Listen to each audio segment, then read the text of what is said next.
bonsoir à toutes et tous. Puis merci déjà Ognos pour cette visio et pour nous permettre de présenter effectivement cette nouveauté, ce premier appel à projet qui est initié par le département dans le domaine du sport. Voilà, quoi de mieux que de commencer par les Jeux Olympiques en France. Donc on va regarder ça. Donc, vous avez eu connaissance effectivement lundi, lancer l'information d'un appel à projet qui était un appel à projet assez court en termes de délai, puisqu'il a débuté le 9 octobre et il se termine le 30 octobre.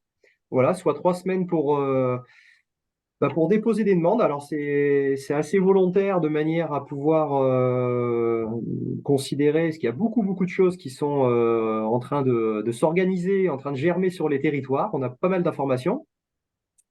Et le souhait des élus, c'était un petit peu d'accompagner le sport, mais pas que le sport. L'idée, ça serait d'associer tous les secteurs de la vie associative qui ont des actions de manière. Merci Sébastien. Je pense que c'est toi qui mets le document en ligne. Voilà, d'accompagner donc les associations dans leurs différents projets d'animation qui vont se tenir sur l'année 2024 dans le cadre des Jeux Olympiques, que ce soit du domaine sportif, culturel, des associations du secteur de l'environnement, du secteur éducatif, bien sûr. Voilà, c'est volontairement très ouvert. Il n'y a pas de dossier spécifique. Je vais regarder un petit peu plus les détails après, mais ouais, c'est volontairement quelque chose d'assez souple et qui va permettre justement d'animer la Creuse autour des Jeux Olympiques. Voilà. Donc, pour rentrer un petit peu dans le détail, donc voilà, l'objet, c'est mettre en place des animations sur le territoire dans le cadre de la célébration des Jeux Olympiques et Paralympiques. Il y a beaucoup de choses qui sont déjà organisées, encore une fois, ou en projet déjà, où on ne vous demande pas forcément de réinventer ou de modifier ce que vous avez en projet. L'idée, c'est que ça peut permettre d'avoir le petit plus qui vous permettra d'améliorer encore votre événement. Donc voilà, ça peut être des choses déjà prévues, comme ça peut être des choses nouvelles que vous avez en projet. Voilà, les actions donc, doivent se dérouler bien sûr sur le département de la Creuse, avec dans la mesure du possible, un ciblage qui sera priorisé peut-être au niveau de l'étude, en fonction du nombre de retours qu'on aura, sur les communes qui sont déjà investies au niveau des Jeux Olympiques. Donc, vous connaissez le label Terre de Jeux 2024. On a une vingtaine de communes qui sont labellisées en Creuse et qui sont donc investies avec pas mal d'animations. On a eu dernièrement Gouzon qui a, avec d'ailleurs l'action du CDOS, mis en place une animation un samedi. Il y a eu des choses qui sont en cours également sur la souterraine, par exemple. On a d'autres projets. Je pense à Mourioux-Vieilleville également, avec un cyclocross. Voilà, il y a pas mal de choses qui sont en train de se mettre en place autour des Jeux Olympiques. Donc voilà, ces communes-là, en tout cas, sont tout à fait dans la dynamique. Voilà, les actions sont à réaliser entre le 1er janvier 2024 et la fin des Jeux Olympiques et Paralympiques, donc c'est le 8 septembre 2024. Voilà. Le portage de la demande, donc ce sont les associations. On a eu des demandes de communes pour savoir si elles étaient éligibles. On leur a dit non. Clairement, il faut que ce soit une association qui porte le projet auprès du département pour être éligible à l'appel à projet. Voilà. L'objet aussi, c'est important de bien le préciser, c'est que cette action, elle doit s'adresser à l'ensemble des publics et non pas, par exemple, qu'aux membres de votre association. Je prends l'exemple notamment du milieu scolaire, et c'est là-dessus que c'est pas forcément toujours très simple. Si l'association sportive d'un lycée ou d'un collège souhaite organiser les choses, il ne faudra pas que ça soit que centré uniquement sur le public de l'établissement. Il faudrait que ça soit effectivement ouvert, éventuellement à la population à l'extérieur, voire à d'autres établissements scolaires. Voilà. Que dire d'autre? Que effectivement le montant des aides, donc il est préindiqué entre 500 euros et 2000 euros maximum par action déposée. Alors là-dessus, encore une fois, c'est une première expérimentation. Tout dépendra du nombre de dossiers qu'on aura. Tout dépendra également de la qualité des projets. Nous aurons une commission départementale des sports qui également réunit le CDOS et les services de l'État et qui étudieront les dossiers déposés et qui proposeront à la commission permanente, qui, elle, statuera le 1er décembre, les montants de subvention. Voilà, donc on est un petit peu curieux de voir un petit peu ce qui va être proposé par l'ensemble des champs de la vie associative en Creuse. L'objectif étant de pouvoir, enfin l'objectif, et en tout cas les réponses et les versements des aides seront faites sur le mois de décembre. Voilà, c'est aussi un engagement qui était souhaité. Au niveau dossier, au niveau procédure, donc ce qu'on vous demande, voilà, il n'y a pas de dossier spécifique. Encore une fois, donc les pièces à fournir, vous les avez eues dans l'appel à projet et puis vous les avez ici. Donc, on vous demande de nous présenter le projet, détaillant l'ensemble des éléments assez généralistes que j'ai évoqués précédemment, en précisant le nombre de personnes que vous pensez pouvoir mobiliser, sous quelle forme également vous allez le promouvoir, cet événement. Il faudra bien sûr il y ait une demande de subvention formalisée attestant des informations communiquées, fournir un budget prévisionnel, un relevé d'identité bancaire, et puis tous les éléments et tous les documents complémentaires que vous pensez utiles pour pouvoir étayer votre dossier. Voilà. Encore une fois, c'est très souple. C'est un dépôt de dossier, enfin de demande, qui doit se faire impérativement en version papier. Il n'y aura pas de demande par mail qui sera acceptée. Ça, je suis très clair là-dessus. On n'est pas encore sur serveur, on va l'être prochainement. Au niveau demande dématérialisée, c'est un projet 2024, voire 2025. Mais en tout cas, pour cet appel à projet, soit vous déposez votre demande directement au conseil départemental dans le cadre des boîtes aux lettres ou directement au service, soit effectivement par courrier à l'adresse que vous connaissez qui s'affiche également, voilà, l'adresse postale du service. Voilà. On aura un point de vigilance également qu'on souhaitait aussi apporter. Déjà, à titre d'information, déjà toutes les manifestations qui seront retenues, mais j'allais dire peut-être pas que, pourront bénéficier, quoi qu'il arrive, de la communication qui est mise en place dans le cadre du centre de préparation au jeu de Guéret, donc qui est porté par Creuse Tourisme.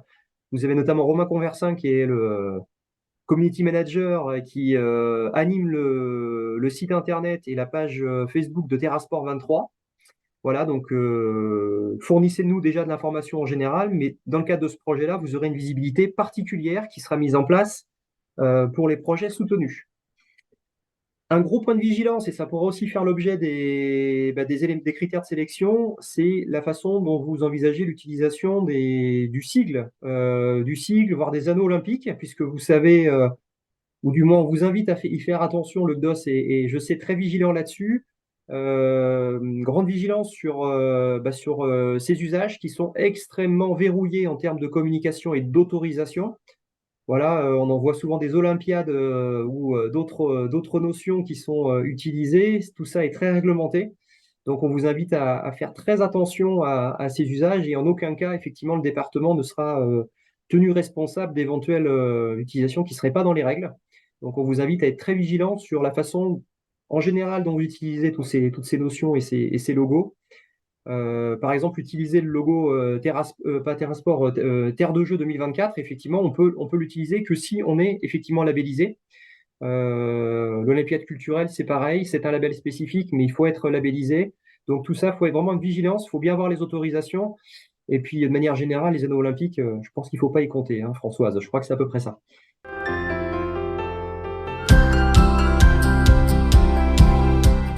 Vous avez vu passer peut-être une première communication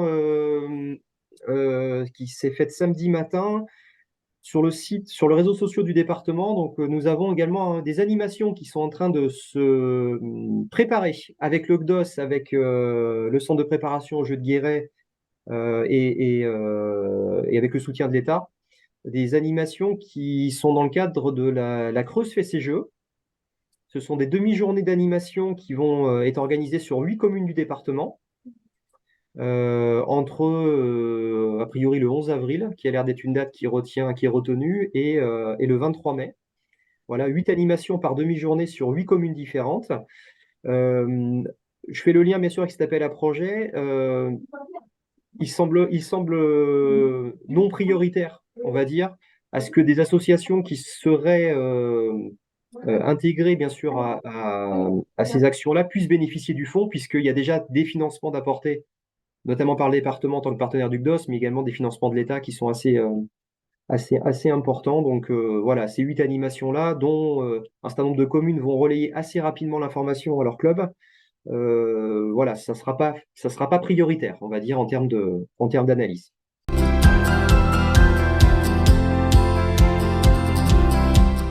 Où est-ce qu'on peut retrouver ce dossier? Dites-moi. Alors, ce document, il a fait l'objet d'une communication en début de semaine auprès de toutes les têtes de réseau, donc tous les comités départementaux et les communes terres de jeu. Cet appel à projet, il est disponible sur le site internet du conseil départemental. Vous avez sur la page d'accueil une rubrique appel à projet et vous tomberez dessus. Voilà. Et si au besoin, je peux vous renvoyer bien sûr le Ok. document.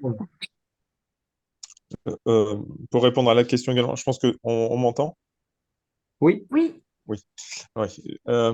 Donc, pour répondre à la question aussi de la communication, effectivement, nous, on n'avait pas tout de suite relayé puisqu'on attendait la visio. Dès demain, on relayera sur nos réseaux sociaux et sur notre site internet ce document-là.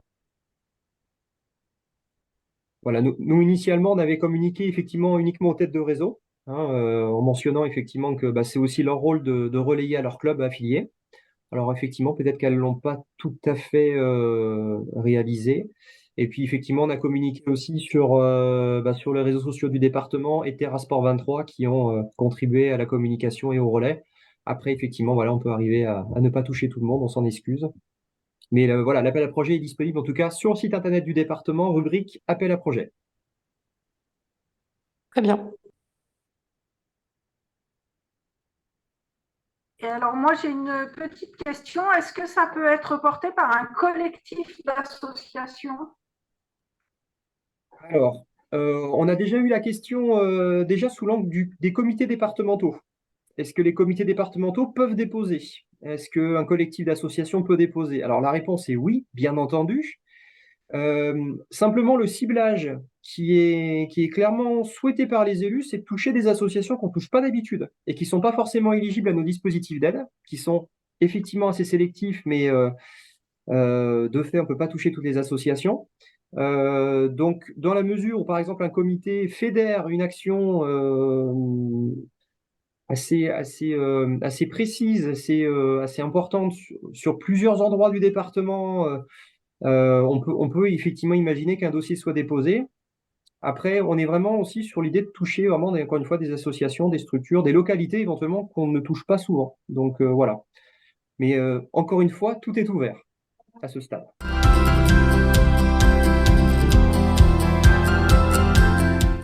Donc, je vais reprendre la main sur le dispositif du Pass Sport. Donc, c'est un dispositif qui a été mis en place depuis 2021 par le ministère des Sports et des Jeux Olympiques et Paralympiques et il a été reconduit pour cette session 2023. À savoir que depuis 2021, enfin depuis l'année dernière, 1,22 million de jeunes ont bénéficié du Pass Sport avec une augmentation de 20% par rapport à la première année. Et 58 000 associations en ont fait bénéficier du coup à leurs adhérents, ce qui représente une augmentation de 8%. Le Pass Sport, c'est quoi? C'est une aide de 50 euros sur le coût de l'inscription en club, adhésion ou licence.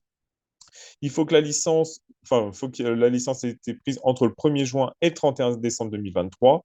Et la limite pour faire la demande sur le compte asso est fixée en fin d'année également. Le Pass Sport, il est à destination des jeunes bénéficiaires. Ça représente un potentiel de 6,7 millions de bénéficiaires. Les bénéficiaires qui sont concernés, ce sont les jeunes de 6 à 17 ans, bénéficiaires de l'ARS, l'allocation de rentrée scolaire. Les jeunes de 6 à 20 ans qui ont l'allocation d'éducation de l'enfant handicapé. Les jeunes de 16 à 30 ans qui bénéficient de l'allocation adulte handicapé, et également les étudiants boursiers, les bénéficiaires d'une aide du Crous de moins de 28 ans. Donc le Pass Sport, il peut être utilisé dans un club affilié, dans une fédération, dans un club affilié, pardon, aux fédérations sportives agréées par le ministère des Sports. Pour cette année, il y a une petite nouveauté. Le pass sport peut être accepté pour l'adhésion dans une structure de loisirs sportifs marchands, donc type salle de fitness notamment. Pour ce qui est, pour ce qui est des objectifs de cette année, l'objectif, c'est de passer à 1,8 million de passes sport délivrés, c'est-à-dire ça représente une augmentation de 50% par rapport à l'année dernière du nombre de bénéficiaires, à savoir que très peu de bénéficiaires finalement vont sur le pass sport. Pourquoi ils n'y vont pas? Ça peut être sur différentes difficultés. Certains jeunes qui ont été interrogés ne souhaitent pas faire du sport, tout simplement. Donc, ne pas bénéficier du pass sport. 20% ne trouvent pas une activité qui les intéresse. Et 30% rencontrent quand même une contrainte vis-à-vis du coût de la licence, malgré la réduction de 50%. Pour ce qui est de notre territoire, donc c'est un territoire, la Nouvelle-Aquitaine, qui est quand même dans le haut du panier en termes de pourcentage d'utilisation de ce pass sport. C'est une des 4 régions là où il y a le plus d'utilisation. On est à près de 22% des bénéficiaires potentiels qui ont utilisé ce pass sport. A contrario, on a des territoires, notamment les territoires hyper urbains comme l'Île-de-France, où seulement 14% des bénéficiaires en ont profité. À savoir qu'au niveau national, ça représente seulement 18% des jeunes qui pourraient en bénéficier qui l'ont utilisé. Donc, on voit toute la marge de progression qu'il peut y avoir, et c'est l'objet notamment de ce soir de la visio, de recommuniquer par rapport à ce dispositif, ce qu'on va remultiplier encore via nos réseaux sociaux et nos différents sites pour qu'on puisse faire augmenter ce chiffre de 18%. Alors, bien sûr, on n'arrivera pas à 100%, mais l'objectif du ministère qui est de 50% nous semble atteignable sur nos territoires. C'est un dispositif qui reste jeune, puisqu'il a 2 années d'existence entière, donc peut-être pas forcément connu par tous. À savoir que les premières et deuxièmes années, il y a eu aussi quelques difficultés techniques pour recevoir les informations pour les jeunes, et que bon, tout ça est en phase d'amélioration. Effectivement, comment est-ce qu'une structure se fait rembourser? Donc vous, il vous suffit de remplir le code que vous aura donné le jeune sur le compte asso. Et après, vous aurez un remboursement qui se fera dans le mois qui suit. Nous, en tant que CDOS, on est là pour vous accompagner sur la saisie sur le compte asso, voire pour certaines structures, la création de votre compte asso, puisque tout le monde n'a pas forcément un compte asso et on est obligé d'en avoir un pour pouvoir faire cette demande. Qui n'est pas utilisé par toutes les associations sur le territoire. Nous, au sein de la Creuse, on a à l'heure actuelle, si je vous prends au jour d'aujourd'hui, on a 64 structures qui sont rentrées sur le compte asso pour saisir du pass sport. Et on a 609 bénéficiaires à ce jour. Donc l'objectif qu'on se fixe, c'est d'atteindre les 2900 bénéficiaires d'ici le 31 décembre. Donc, n'hésitez pas, vous, à communiquer au sein de vos comités, mais encore plus précisément au sein de vos clubs, pour qu'ils adhèrent à la démarche de ce passe sport. Toutes les difficultés techniques ou de saisie ou autres qu'il peut y avoir, nous, je le rappelle, on peut vous accompagner par rapport à ça. Donc, il ne faudrait pas qu'une structure dise à un jeune, non, le passe sport, bah, tu ne peux pas en bénéficier parce qu'on n'est pas en capacité de le gérer. Non, nous, on pourra vous accompagner. Les comités, j'imagine que pour ceux qui ont des techniciens notamment, vous pouvez également accompagner vos clubs. L'idée, c'est qu'on ne laisse pas sur le bord de la route un jeune qui souhaiterait faire du sport, qui peut bénéficier de 50 € de réduction sur sa licence, parce que, voilà, nous, on ne souhaite pas rentrer dans cette démarche-là. Voilà, je ne vais pas faire beaucoup plus long sur ce passe sport. Si vous avez des questions, vous n'hésitez pas. Pareil, à mettre soit dans le chat, soit à poser la question, soit à revenir vers nous par le téléphone, par le mail. On refera une campagne de communication, comme je l'ai dit, sur tous nos réseaux. Le pass sport est ouvert depuis le 1er juin 2023. il peut y avoir de la rétroactivité, c'est-à-dire que si vous n'avez pas encore demandé de financement par rapport à un jeune qui s'est licencié en juin ou juillet, vous pouvez toujours le faire. Même si à l'époque, il n'avait pas forcément reçu son code. Maintenant, s'il l'a, vous pouvez aller sur le compte asso et le saisir. Après, comme le dit Françoise, effectivement, tous les outils dématérialisés ne sont pas forcément hyper faciles à prendre en main, mais là, effectivement, il y a eu un effort de l'État sur le compte asso par rapport au passe sport. Donc, c'est vrai qu'il y a une plus grande facilité qu'il y a pu y avoir sur les années précédentes. On vous renverra notamment en tant que structure et comité la communication qui a été faite et vraiment la démarche détaillée pour pouvoir faire cette demande de remboursement. On vous fera passer également tous les outils de communication que vous pourrez faire redescendre pour les comités au sein de vos clubs et pour les clubs au sein de vos licenciés pour que voilà, tous les bénéficiaires puissent en bénéficier, justement.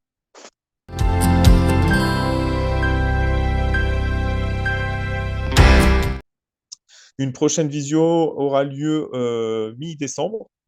La date reste encore un petit peu à affiner et aura notamment pour objet la campagne 2024 pour le Fonds de développement de la vie associative, le FDVA 2, qui vous sera présenté par l'État. Et comme on en a l'habitude, il y aura deux thématiques et donc la deuxième thématique reste à définir. Mais voilà, il y aura au moins la thématique sur le FDVA qui pourra vous intéresser pour des financements d'actions de fonctionnement et des financements d'actions innovantes que vous pourriez mettre en place.